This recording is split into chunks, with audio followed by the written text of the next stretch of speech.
அதிகாரத்தை தன் கையில் குவித்து வைத்திருக்கக்கூடிய மோடி அரசு குடியரசுத் தலைவருக்கு கால நிர்ணயம் செய்ததை அனுமதிக்கவில்லை. அது தங்களுடைய எதேச்சதிகார போக்குக்கு பெரிய தடைக்கல்லாக உருவாகும் என்று அவர்கள் கருதுகிறார்கள், அஞ்சுகிறார்கள். அதனால தான் பிரசிடென்ஷியல் ரெஃபரன்ஸ் இது ஒன்று.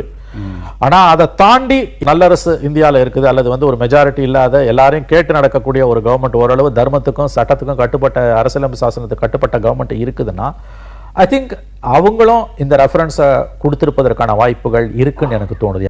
குடியரசுத் தலைவரை சில வரையறைக்குள்ள நீங்கள் கொண்டு வர முடியாது. ஆனால் குடியரசுத் தலைவரும் தர்மத்துக்கு கட்டுப்பட்டு பிளினரி பவர்ஸ் வாங்க இல்லையா, அது ராஜா தப்பு செய்ய மாட்டான்னு சொல்லுவாங்க இல்லையா, அந்த கவர்மெண்ட் மேலே நமக்கு 1000 விமர்சனம் இருந்தாலும் ஒரு எலெக்டட் கவர்மெண்ட் அது கொடுக்குற அசம்பிளியில் ஏற்ற தீர்மானத்தை கையெழுத்து போடுறத தவிர உனக்கு வேற வேலையே கிடையாது. ஒன்று நீ 2வது தடவை அனுப்பணும், 2வது தடவையும் அந்த அசம்பிளி திரும்ப அனுப்பிச்சுன்னா உங்களுக்கு கையெழுத்திட்டு அதற்கு சட்டமாக்குவதற்கு தவிர வேறு வழியே இல்லை. பிடிக்கலன்னா ராஜினாமா பண்ணிட்டு போங்க.